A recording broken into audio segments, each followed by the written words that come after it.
Why does she crave that spotlight? Why the subtle nod to a new dress, or the public display of success that seems designed solely for validation?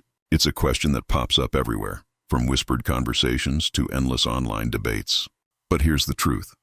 From where I sit, the desire for attention is often misinterpreted as a flaw, when in reality it's a deep psychological compass pointing directly toward fundamental human needs. Let's start with a foundational, slightly humorous but deeply serious point. Everyone loves attention. Whether you're an ambitious executive seeking recognition for a major deal or a teenager posting a selfie to gauge peer acceptance, we are all wired to yearn for connection and visibility. In my field, we understand that attention is rarely the final destination. It's merely the doorway through which people seek more profound rewards: affirmation, acceptance, acknowledgement, appreciation, and a sense of safety. This human instinct springs from our innate need for love and validation, fulfilling core psychological requirements. However, when this natural desire manifests strongly in women, it is often met with the highly dismissive and historically charged label of attention-seeking. This critical accusation is frequently a form of misogynistic projection, leveled by those who feel inferior or resent that women garner recognition effortlessly. But to truly understand why women actively pursue attention, we need to dive into the intricate layers of evolutionary psychology, attachment history, and modern social pressures. The blueprint of insecurity, attachment, and self-worth in many cases. The persistent need for external validation traces back not to ego, but to deeply rooted insecurities formed by early relationship experiences. This is where attachment theory offers profound insights. When an individual's sense of self-worth is precarious, lacking internal stability, they become highly dependent on external feedback, a concept we call contingencies of self-worth. For women grappling with insecure attachment, particularly those who exhibit anxious or preoccupied attachment, this reliance on others for self-esteem becomes a dominant life strategy.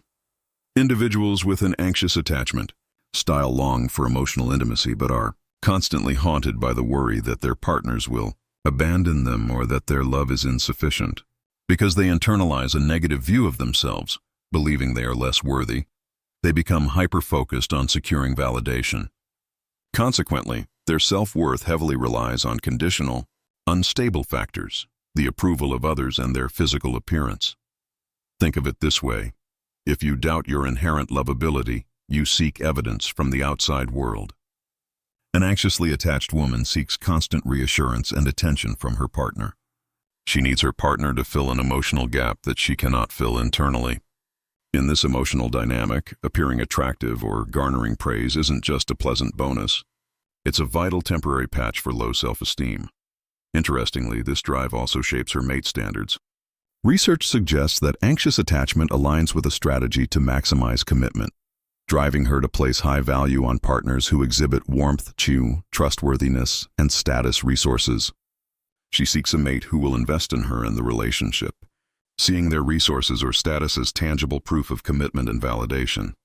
A similar, though slightly different, pattern emerges in individuals with fearful attachment. These women also possess a negative self-model and low self-esteem, desiring closeness while simultaneously fearing rejection intensely. For them, staking self-worth on physical appearance, which is highly dependent on others' validation, can paradoxically offer a sense of control. By enhancing her looks, she adheres to cultural standards of value, minimizing the risk of overt social rejection she would face if she sought direct, verbal approval. We see this intersection of low self-esteem and validation seeking even in women characterized by shyness.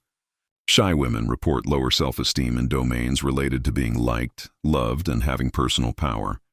Since social acceptance is central to female roles, shy women are intensely sensitive to others' evaluations. They, too, show a greater tendency to base their self-worth on appearance and others' approval compared to their bolder counterparts. In essence, attention becomes a necessity for managing social anxiety and mitigating the fear of being deemed unlikable. The evolutionary imperative, mating effort and mate value beyond individual psychological deficits. There is a deep, adaptive reason why women evolved strategies focused on attracting attention: reproductive fitness. In the grand scheme of evolution, A woman's mate value is defined by characteristics that make her a desirable partner and mother, notably her attractiveness, a signal of good health and good genes. Since women have the ultimate responsibility for raising offspring, due to parental certainty and the 9-month commitment of pregnancy, they must be highly selective in choosing a mate. Therefore, a significant portion of female competitive behavior, known as mating effort, centers around mate acquisition. This is where attention-getting behaviors shine. Think of flirting. It's a social behavior strongly related to mating effort. Studies show that females who frequently flirt enjoy higher peer-rated physical and sexual attractiveness, along with greater body image satisfaction. In this context, attracting attention is essentially broadcasting one's high mate value. Women utilize various tactics to achieve this. One of the primary competitive strategies women employ is enhancing their physical attractiveness. In the U.S., for instance, a vast majority of adult women use makeup to correct asymmetries, signal sexuality, and mimic youth. Other common tactics involve attracting attention to appearance, wearing stylish clothes, or maintaining physical appearance. All these actions serve to convey a positive impression through both verbal and nonverbal signals, maximizing the chances of securing the most desirable male. The most attractive women, those with high mate value, literally raise their standards for potential partners across the board. They aren't settling for just good genes or good resources. They are looking for the best combination of all desired qualities: high status, strong earning potential, physical fitness, sex appeal, and traits signaling commitment like being a loving partner. For these women, attention ensures they can attract a man worthy of their high standards, reinforcing the idea that attention is currency in the mating market. The digital feedback loop, attention in the social media age.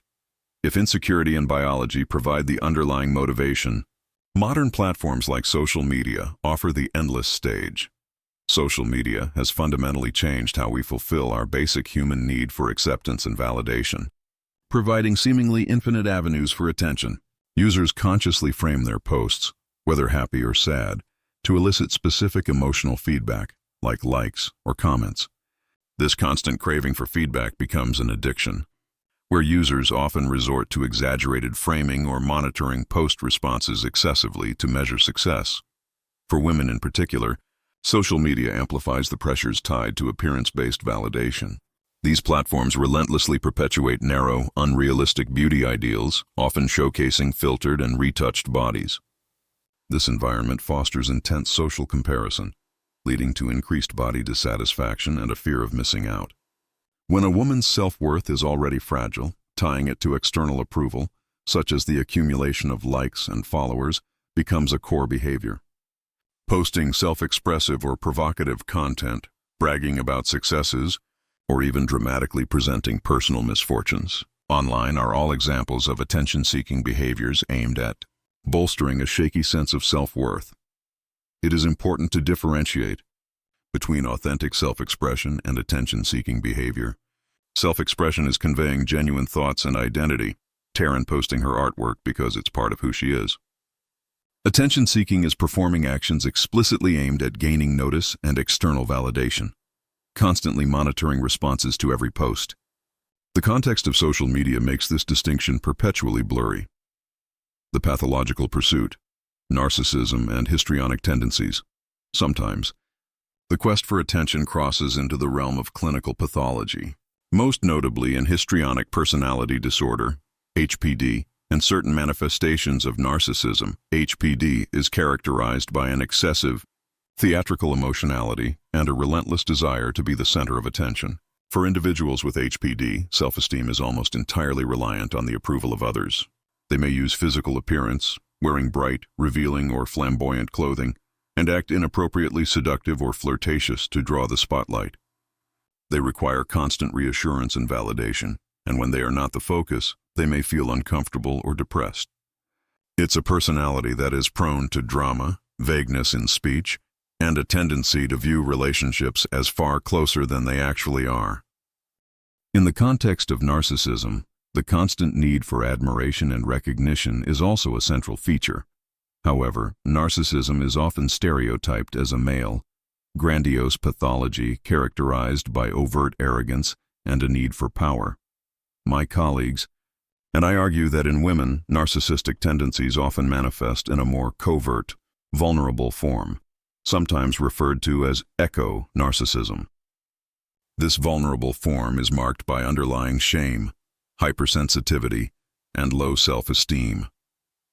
Evolutionary theories speculate that females, faced with social constraints against overt aggression or dominance, might resort to more indirect, competitive strategies, such as attaining attention by promoting a self-image that signals sexuality, beauty, and attractiveness to achieve their narcissistic goals. The core motivation remains the same, an insatiable desire to fill a self-worth deficit through external means. When partners fail to provide enough admiration, the woman may look elsewhere, creating an unhealthy cycle of dependency and emotional manipulation. It's crucial to recognize that labeling any woman who is struggling emotionally, especially those expressing intense distress or self-harm, as merely attention-seeking is a destructive, dismissive practice. It echoes the historical dismissal of women as hysterical and ignores the underlying psychological suffering that desperately needs connection and care, not judgment. A shift in focus, so, if attention-seeking in women is driven by a complex interplay of evolutionary pressures, deep-seated attachment anxieties, fragile self-esteem, and modern digital platforms that reward validation, what's the takeaway? The story of the woman seeking attention is fundamentally the story of a person seeking to be seen and accepted for who she is, not what she provides or how she looks.